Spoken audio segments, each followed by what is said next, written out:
The next scene where as she comes out and she watches Luke, that just like it killed me. Like I totally get it by the time that they showed her sleeping on the bed that I'm like, oh, that's what happened. But I was a little bit unsure of like why she had hesitated going out at first. And like all I wanted her to do was just go out there and give him some kind of reassurance because it was crushing me to watch him so nervous and just trying to make sure every bowl is fine. And I was like, just go tell him it's okay because like he was doing the best he could in a very, very uncomfortable situation of this I mean, they were just like dumped in a hotel and he's like, so, and that's hard. Yeah, it has a very, well, now what feeling to it. It really, really does. Like, what do you do? How do you act towards each other? Like, how are you supposed to feel after you've been separated for 7 years and you both have unspeakable traumas? And I mean, what do you even do? Where do you And begin?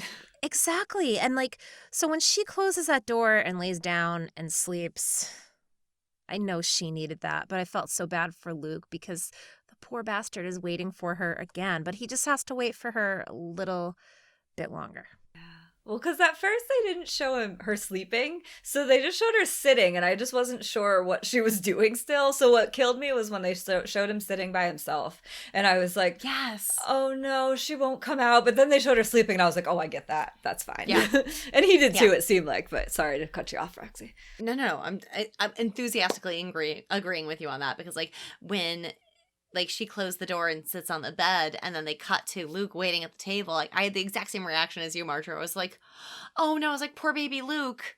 Poor sweet angel baby. Like you've waited for 7 years for this woman and you finally have a chance to like reconnect with her over a meal that you're fussing over. Like you can't cook it yourself, but you're like just trying to make sure the plates are in the right place and like trying to do anything that you can within your power to make this right. And like there he is patiently waiting. And the one thing that kind of got me about this though is that like, did he knock on the door before he opened it?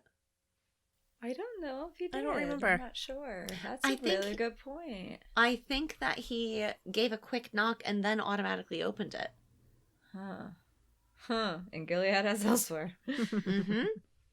Which for me was like seemed like it just sort of prickled my spine in a weird way, but I on my second watch I didn't pay too much attention to that, but like once he saw her just completely zonked out, there was that same exact wave of relief that you had, Marjorie. It was just like, okay, she's not actively avoiding him, she's just so physically and emotionally exhausted, that she needs rest.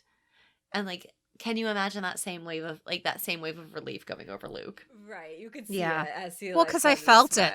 Right, you know, exactly. I feel like I had the same feeling, maybe not as powerful as his, because you know, whole not real life thing. Okay, But like I was like, oh, good, she didn't just kind of like ditch him. Jeez, I don't blame her. Oh God, woman.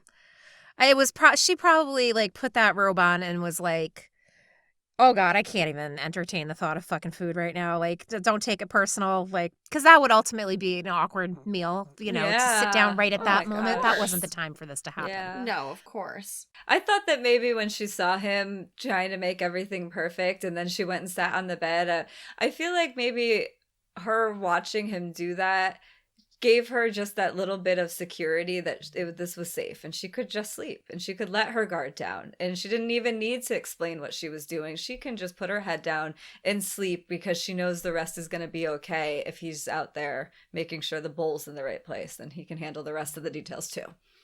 That's exactly what I was going to say too. Yeah. No, why are you like though? We agree. Yay. It's amazing. That's exactly what I was going to say too. Is that like she wouldn't have felt comfortable letting her, like, yes, this is Luke, and we know that she and he have an incredibly deep bond, but it's been 7 years since they've seen each other, so like for her to feel comfortable enough to sleep for, we find out later it's sleeping till the next day, 17 hours straight. Oh which my God, that my sounds word, amazing. yeah, that sounds like a dream. But to be able to do that, exactly like you said, Marjorie, it's because like him fussing over those plates allowed her like the knowledge of knowing that she was in a safe spot where he was going to fuss about the most minute detail just to make sure that she was comfortable. So she could comfortably sleep for 17 hours straight without stressing. Yeah.